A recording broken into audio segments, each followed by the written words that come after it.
Alisa Childers dice que la manera en que los cristianos responden a las personas que están luchando con su fe puede ser un poderoso testimonio.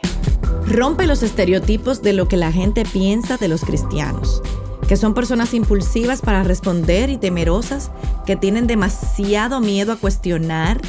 Procura tener una actitud de amabilidad que permita a personas traer sus preguntas para que puedan hablar sobre ellas. Estás escuchando Aviva Nuestros Corazones con Nancy DeMoss Walden, autora de Mentiras que las mujeres creen y la verdad que las hace libres, en la voz de Patricia de Saladín. Hoy, 25 de enero de 2024.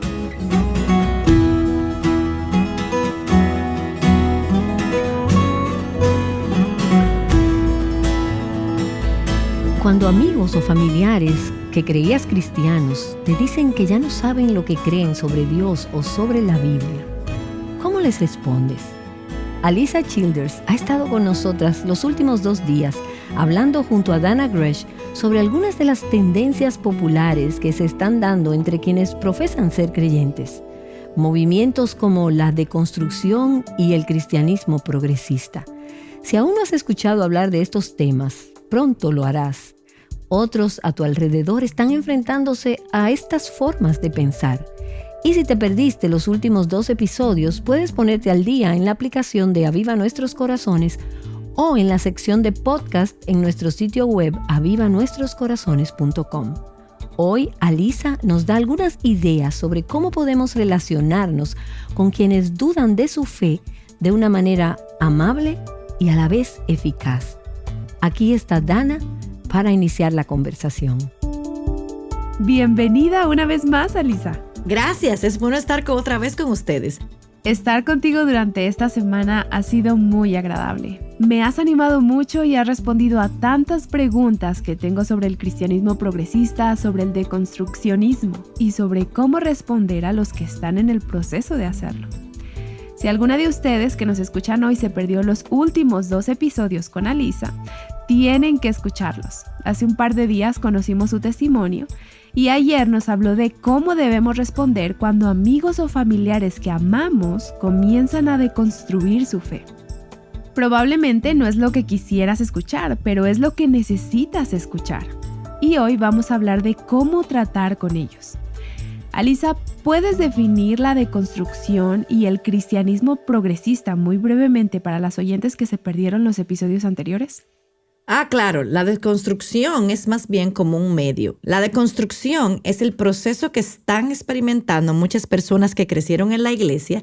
Esencialmente están analizando minuciosamente las creencias con las que crecieron, sobre las que nunca pensaron de manera crítica como adultos, pero muy a menudo con la deconstrucción, esas creencias se reinterpretan y la mayoría de las veces se rechazan. Así que esto es realmente un medio para dejar atrás una fe históricamente cristiana. Eso sería la deconstrucción. Ahora bien, el cristianismo progresivo es uno de los destinos a los que se puede llegar cuando se han deconstruido. A veces las personas se deconstruyen para convertirse al humanismo secular, al ateísmo o al agnosticismo, o en algún tipo de espiritualidad más amplia. Pero muchos de ellos terminan en lo que se llama cristianismo progresivo, el cual es realmente un movimiento de personas que crece y sale de la iglesia evangélica y que básicamente rechazan las doctrinas históricas fundamentales de la fe cristiana, pero conservan el título de cristiano. Este movimiento se caracteriza por el rechazo de la Biblia como la palabra de Dios y autoridad final. El rechazo de temas como el sacrificio expiatorio de Cristo en la cruz y en términos generales el cristianismo progresista diría, en realidad no hay un lugar llamado infierno. Todo va a estar bien al final. Todo está bien, ya sea en el cielo o donde sea, todo va a estar bien. No hay un lugar de castigo llamado infierno. Entonces, ¿existe un lugar de castigo llamado infierno? Bueno, la Biblia enseña que sí, y Cristo ciertamente parecía pensar que sí. Definitivamente es una de esas grandes conversaciones que se está desarrollando en este momento. Y parece tan políticamente correcto decir, no hables de eso, da miedo y es horrible. Bueno, da miedo y es horrible. Por eso necesitas a Cristo, por eso queremos hablarte de Jesús. Así es. Esta es una cuerda floja por la que caminamos. Ayer dijiste que cuando tenemos un amigo o un familiar que está en este proceso de deconstrucción, una de las cosas más importantes que podemos hacer, además de orar por ellos, es mantener la relación. Eso es muy importante. Pero cuando llegamos a ese punto donde tal vez están empezando a ver algo de la hipocresía en el movimiento de deconstrucción, o quizás tienen un amigo transexual que está empezando a mostrar su verdadero carácter y ven su insatisfacción con su vida, y que algunos de los mensajes que han estado enviando no son coherentes, empiezan a tener preguntas, ¿cómo entonces les hablamos a esas personas sin ofenderlas? Bueno, esta es una pregunta interesante porque en muchos casos no podrás hablar con ellos sin ofenderlos. Ciertamente sabemos que el evangelio es una locura para los que se pierden, según 1 Corintios 1:18. Por lo tanto, es ofensivo. Es una piedra de tropiezo para la gente, como lo aprendemos en las Escrituras.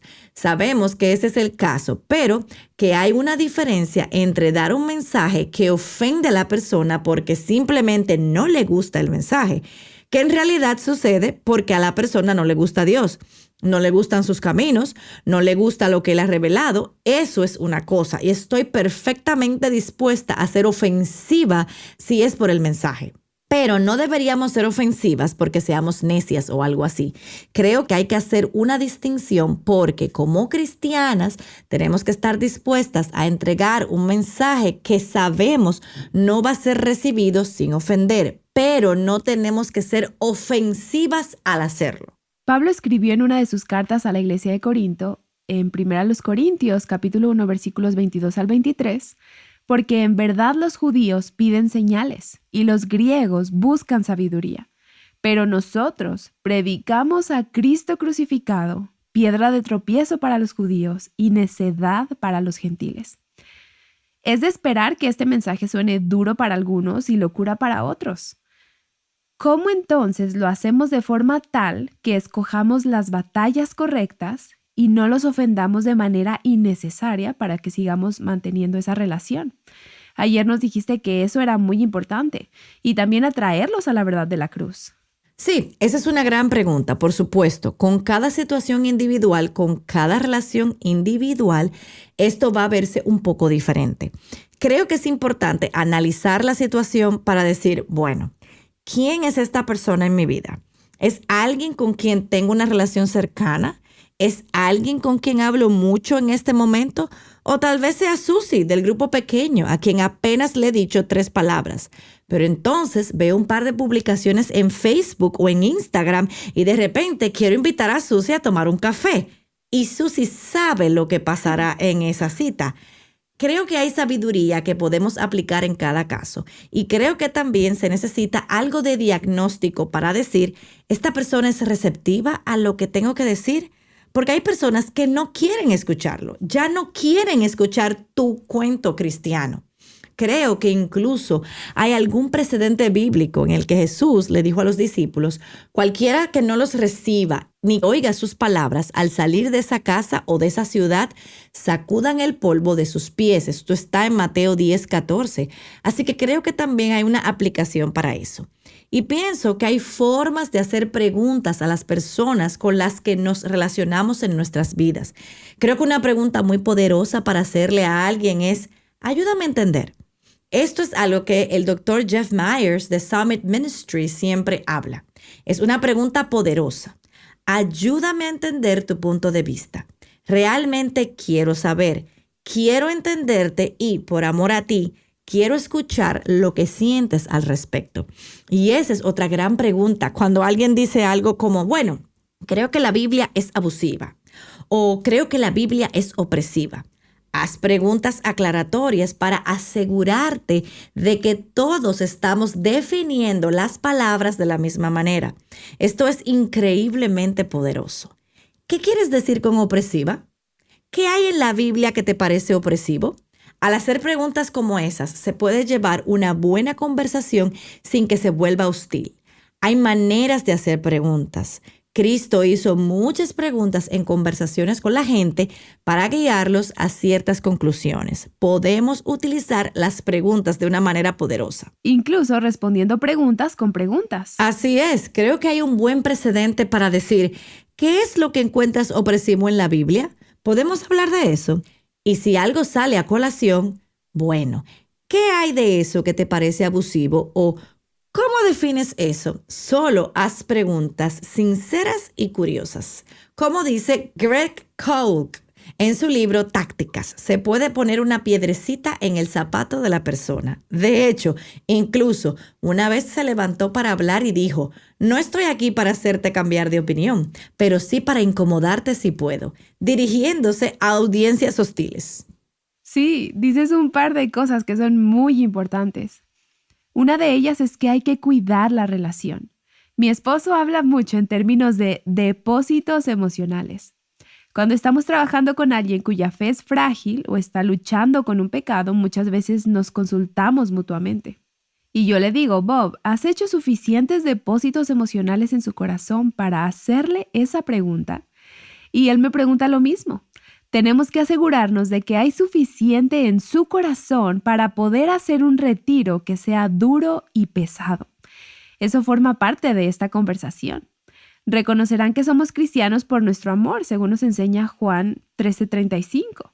Ellos van a ver y sentir nuestro amor, o si estamos tratando de probar que están equivocados, o si realmente los amamos lo suficiente como para ayudarles a ver lo que es verdad. Cuando haces esas preguntas, estás descubriendo lo que creen. Ellos no necesitan que les digamos lo que creemos y probablemente ya lo saben. A menudo, cuando alguien se encuentra en un proceso de deconstrucción, esa persona ha crecido en tu iglesia o en tu hogar. Esa persona sabe probablemente cómo vas a responder. Hay una gran cantidad de estereotipos sobre los cristianos que se arraigan en la mente de muchos que están en el proceso de deconstrucción. Creo que una de las principales razones de esto es que el movimiento de deconstrucción, como lo vemos aparecer en el Internet, hay plataformas enteras que están totalmente dedicadas a encontrar todo tipo de cosas extrañas que algún cristiano en algún lugar ha hecho o ha dicho. Luego agrandarlo y decir, miren, esto es lo que hacen los cristianos. Esto representa a todos los cristianos. Creo que todos hemos considerado el peligro de encerrarse en una cámara de eco. La deconstrucción es una cámara de eco muy, muy fuerte que impulsa constantemente una narrativa sobre los cristianos. Y luego, cada vez que encuentran algún sermón disparatado en algún lugar, lo difunden como si fuera la norma para los cristianos. Así que es muy importante entender que cuando la gente se deja llevar por este movimiento de deconstrucción, empiezan a tener una idea de los cristianos que puede o no ser exacta. Entonces, una de las cosas más importantes que puedes hacer es romper esos estereotipos. Si ellos creen que todo cristiano va a una iglesia donde el pastor predica con un fusil en la espalda, no seas como ellos. Y no es que tenga que decirte que no seas así, porque sé que las personas que escuchan esto no son así. Pero ustedes entienden lo que quiero decir. Rompe con los estereotipos de lo que la gente piensa de los cristianos, que son personas impulsivas para responder y temerosas, que tienen demasiado miedo a cuestionar. Procura tener una actitud de amabilidad que permita a esas personas traer sus preguntas para que puedan hablar sobre ellas. Y estoy pensando que Jesús hizo preguntas. Yo creo que es un buen punto de partida empezar por entender dónde están las personas. No puedes saber a dónde guiarlos si no sabes dónde están. Así que las preguntas te ayudan a hacerlo. ¿Qué otras cosas hizo Jesús que le ayudaron a descubrir las respuestas, aunque Él les estaba guiando a ese punto? Es muy interesante que Jesús utilizara algunos principios lógicos. Incluso a veces con los fariseos usaba una táctica como la vemos en Mateo capítulo 22 de los versículos del 23 al 33, en la que realmente les mostraba a dónde los llevaría su perspectiva si la seguían hasta su final lógico. Ese es un concepto lógico llamado reductio ad absurdum, para mostrar que el final lógico de tu línea de pensamiento es en realidad absurdo. De hecho, Jesús utilizó esto con los fariseos, así que podemos afirmar que Jesús era un lógico brillante.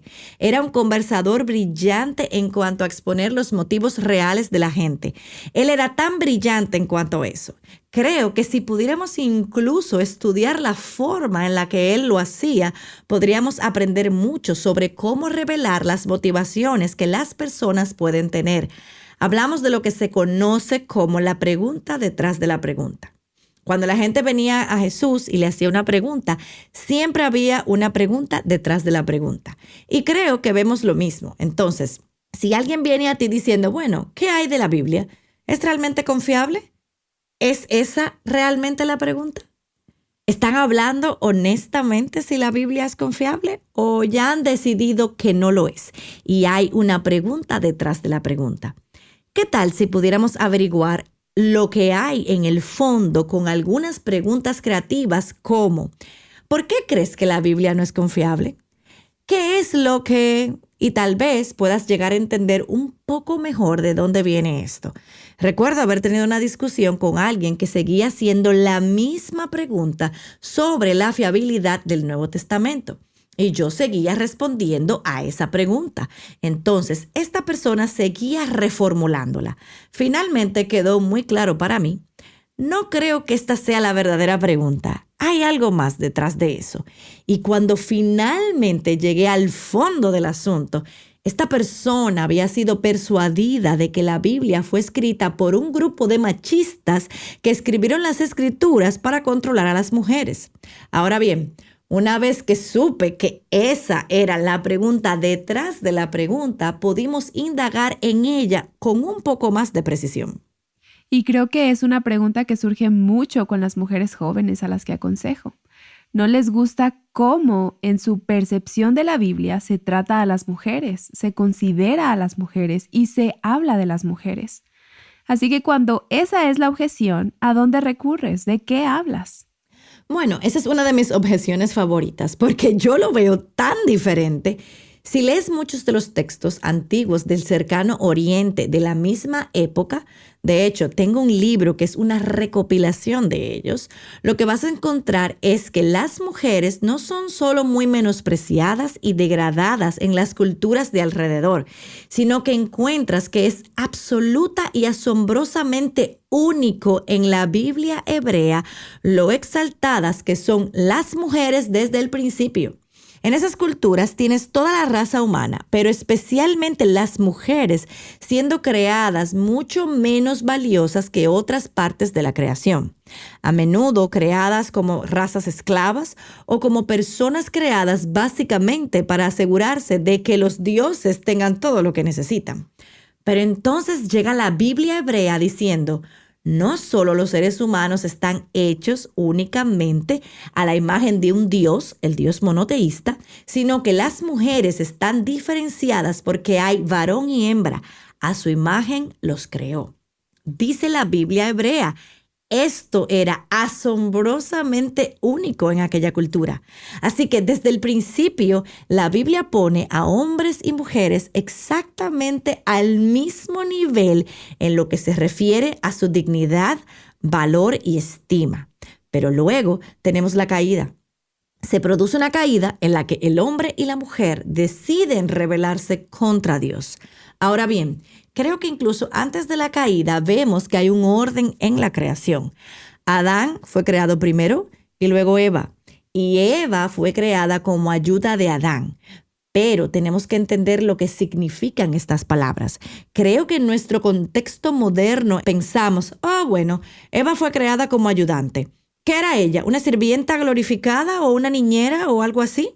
No, en realidad esa palabra que se usa para ayuda es la misma palabra que Dios usa para describirse a sí mismo una y otra vez en las escrituras del Antiguo Testamento. Es un rol muy valorado, pero es un rol diferente. Creo que eso es lo que no le gusta a nuestra cultura. Y a decir verdad, creo que tenemos que eliminar parte del veneno que ha traído el feminismo moderno, porque nos han convencido como mujeres de que si no podemos hacer todo lo que hacen los hombres, entonces somos menos valiosas que ellos. Pero eso no es así. De hecho, no vemos a hombres marchando por las calles porque no puedan tener hijos o amamantar a sus bebés, mientras que ves el alto valor que Dios le dio a las mujeres al darle ese rol. Siempre le digo a las mujeres lo siguiente: piensa en esto. Dios confió a las mujeres todos los nuevos seres humanos que vienen al mundo. Todos empiezan con una madre. Dios se lo confió, incluyendo a los hombres. ¿Qué te dice eso sobre el valor que Dios concede a las mujeres? Pero nuestra cultura nos ha convencido de que eso es algo que haces después de terminar tu carrera y todo eso. No digo que las mujeres tengan que seguir ese camino, el de la maternidad. Solo digo que nuestros cuerpos están diseñados para eso. En mi opinión, es un gran honor. Es el mejor trabajo que tendrás en la vida. Yo ahora tengo el nido vacío y es lo más triste cuando voy al supermercado y no necesito comprar una salsa de tomate grande. Eso me hace llorar, es el mejor trabajo. En el Nuevo Testamento también vemos que se valora a las mujeres. Solo el hecho de que nombres de mujeres figuren en el linaje de Jesucristo, eso no ocurría en esta literatura. Sí, claro, y también hay una prostituta allí en el linaje de Cristo. Eso es bastante asombroso. Así es, Dios es un Dios redentor. Así que sí, yo diría que muchas mujeres que creen que la Biblia no tiene una visión positiva de las mujeres, no la han comparado y contrastado con algunos de los otros documentos de la misma época y no han entendido realmente cuán reafirmadas y enaltecidas son. Sí, tenemos formas distintas de actuar como mujeres y como hombres, pero Dios nos ama y nos valora por igual. Otra cosa con la que creo que mucha gente se enfrenta es el tema de la sexualidad. ¿Cuál es la importancia de este tema a la hora de deconstruir la fe? ¿Cuántas personas luchan con eso? Pues yo creo que el 100%. No creo que sea exagerado decir que las restricciones morales que Dios pone a nuestra sexualidad son la razón número 1 por la que la gente empieza a deconstruir o continúa en la deconstrucción. Esto es lo que quiero decir con esto. Ciertamente, hemos escuchado historias en las que alguien puede estar luchando con su propia sexualidad y entonces se comienza a deconstruir. Sin duda, eso está presente, pero no en todas las historias de deconstrucción. Lo que está presente en el 100% de las historias de deconstrucción que he escuchado y de las deconstrucciones en las que he tratado es que tienen una idea preconcebida de que la Biblia está equivocada en cuanto a la sexualidad. Entonces, ya sea que estuvieran luchando con eso o no, era irrelevante. Ellos habían decidido que lo que la Biblia dice sobre la sexualidad es opresivo, es perjudicial y que está causando que la gente se suicide y se deprima. Así que esa era al menos una de las razones subyacentes por las que comenzaron a deconstruir su fe. No creo que se pueda exagerar al decir que esa razón es un pilar del movimiento de deconstrucción. Y quiero preguntarte, ¿cómo respondemos a alguien que dice que las normas de la Biblia son anticuadas u opresivas? ¿Qué les decimos? ¿Dónde empezamos esa conversación? Bueno, creo que tenemos que empezar desde el principio, porque muchas veces empezamos con las cosas que no se pueden hacer. Esto es lo que no puedes hacer. Esto es lo que es pecado. ¿O no debes? No debes, así es. Tenemos que empezar por el principio. Recuerdo haber hablado con una chica joven que estaba llorando por algunos de estos asuntos. Yo estaba un poco confundida en cuanto a qué hacer y cómo mostrarle el amor de Dios por ella como mujer. La llevé de nuevo al Génesis y me reveló algo que me pareció muy interesante. Ella no entendía bien por qué Dios hizo que los cuerpos de hombres y mujeres fueran diferentes. Le dije, bueno, vamos a pensar en esto. Piensa en el hecho de que tienes todo un sistema circulatorio dentro de tu propio cuerpo. Tu cuerpo puede hacer circular la sangre por todo tu cuerpo por sí mismo. No necesitas nada fuera de ti para hacerlo. Tienes un sistema nervioso completo. Tienes un sistema cardiovascular completo. Pero Dios solo te dio la mitad de un sistema reproductivo. Eres mujer, así que tienes una mitad. Los hombres tienen la otra mitad. Entonces, ¿qué te dice eso sobre lo que Dios quiere que pase para que el sistema reproductor funcione? Cuando le dije eso, vi cómo se abrió su entendimiento y le dije, no solo se necesitan 2 para ser un nuevo ser humano, sino que se requiere un varón y una hembra. Dios está tratando de decirnos algo acerca de lo que necesita un bebé, ¿verdad? Un bebé necesita una mamá y un papá. Creo que volver a eso y darse cuenta de que en realidad Dios es el que inventó el sexo, Él es quien inventó el matrimonio y tenía un propósito muy específico para esas cosas. Hay muchos beneficios. El sexo es placentero, es agradable, une a las personas, las hace una sola carne. Pero el propósito principal del sexo es la reproducción. Es producir descendencia. Dios ha puesto un cerco alrededor del sexo porque es muy sagrado y hermoso. Creo que empezar con esa hermosa historia y por qué eso es bello es un buen punto de partida. Y creo que fue Gilbert Keith Chesterton quien dijo, no derribes la cerca hasta que entiendas por qué alguien la puso en primer lugar. Por lo general, las cercas protegen algo. Bueno, lo mismo ocurre con el sexo. Las barreras de Dios en torno al sexo son para proteger la belleza, lo sagrado y todo lo relacionado con él. Pero primero tenemos que conocer esa historia antes de llegar al por qué no puedes hacer esto o lo otro. Así es. Y sabes, uno de los propósitos más importantes del sexo en el matrimonio es reflejar el amor de Dios. Esto se puede ver desde Génesis hasta el Apocalipsis, pero probablemente es más evidente en Efesios capítulo 5 versículos 31 y 32, donde Pablo escribe, por esto el hombre dejará a su padre y a su madre y se unirá a su mujer y los dos serán una sola carne. Y luego es casi como si el apóstol Pablo tuviera déficit de atención o algo así, porque en el versículo 31 es como si cambiara de tema, pero no es así. Él dice, este es un gran misterio, pero en realidad estoy hablando de Cristo y la iglesia. Esta relación matrimonial tiene el potencial, cuando la vivimos bien, cuando lo hacemos correctamente, de ser una representación del gran amor que Jesús tiene para con nosotros, su esposa.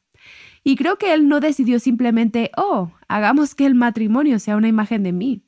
Creo que lo diseñó para que fuera una imagen de su amor, sabiendo que lo olvidaríamos y que el mundo perdido necesitaría algo tangible para poder verlo y entenderlo. El matrimonio es eso cuando lo vivimos de la manera en que Dios lo diseñó. Y si esa es la verdad, Satanás está obviamente muy motivado para ver esa representación afectada y destruida. No es de extrañar que odie el diseño de Dios en cuanto al género y la sexualidad. No es de extrañar que eso sea una parte tan importante de la deconstrucción de la fe, porque sí importa. La imagen del evangelio tal como la vemos en el sexo y el matrimonio importa. Y quiero pedirte algo más, Alisa. Quisiera que nos contaras la historia de alguien a quien le hayas acompañado en el proceso. Alguien que haya deconstruido su fe y que haya progresado, que ya no ama las Escrituras y que ya no piensa que necesita el sacrificio expiatorio de Jesús. Danos algo de esperanza. ¿Puedes contarnos de alguien que Dios haya usado tu vida para traerle de vuelta a la verdad de las Escrituras y al amor de Cristo y su sacrificio? Hace un par de años conocí a un joven en un curso de apologética. Me dijo que se había deconstruido completamente hacia el cristianismo progresista, pero descubrió mi podcast y se convenció de regresar a la fe histórica. He recibido correos electrónicos de personas que se han desviado. Quizás no se han deconstruido del todo, pero se habían desviado hacia el cristianismo progresista, quizás sin darse cuenta. Pero Dios me dio la capacidad de poner en palabras lo que estas personas estaban viviendo y atravesando para que pudieran regresar a la fe histórica. Me siento profundamente humilde y agradecida al Señor por haber utilizado esa información de esa manera. Pero tengo personas en mi vida que se han deconstruido y no han regresado. Y ahí es donde estamos en la espera. Ahí es donde intento encontrar todas las formas posibles de mostrarles amor y ser un ejemplo de una cristiana verdadera en sus vidas. También existe esa tensión en mi propia vida, en la que ha habido gente a la que le ha ayudado lo que he hecho y gente que no quiere saber nada de lo que tengo que decir.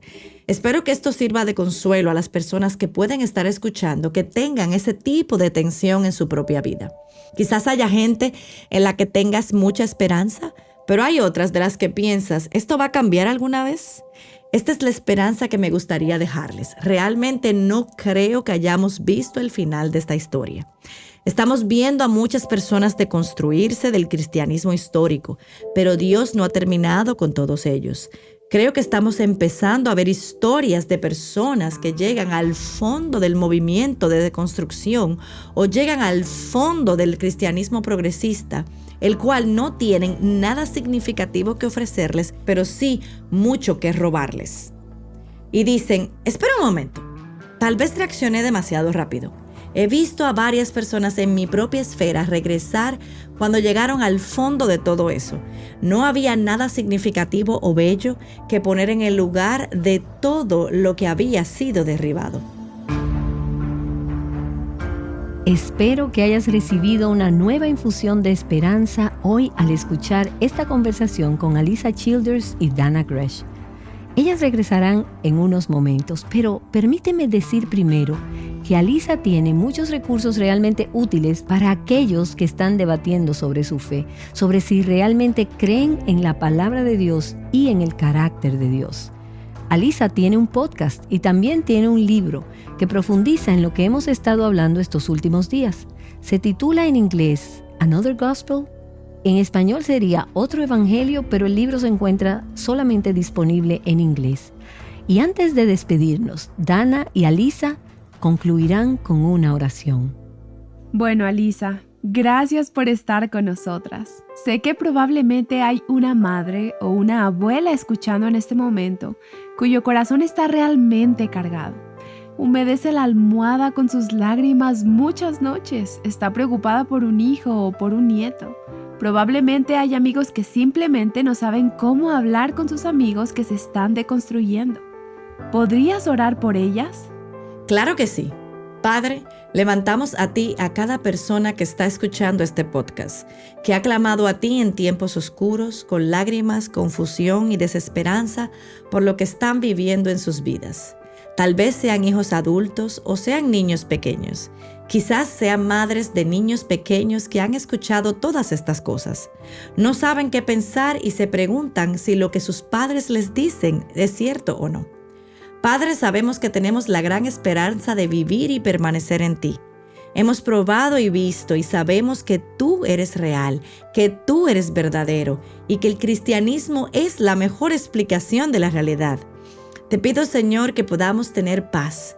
Te pido por cada persona que está escuchando, que tu Espíritu Santo descienda sobre ellos ahora mismo con una paz que sobrepase todo entendimiento. Mientras oran a ti, mientras te hacen esas peticiones, mientras te traen los nombres de las personas ante ti que se están deconstruyendo y que están en sus vidas. Confiamos a ti todas estas cosas y oramos para que descienda tu paz en el nombre de Jesús. Amén. Llamándote a libertad, plenitud y abundancia en Cristo, Aviva Nuestros Corazones es un ministerio de alcance de Revival Hearts.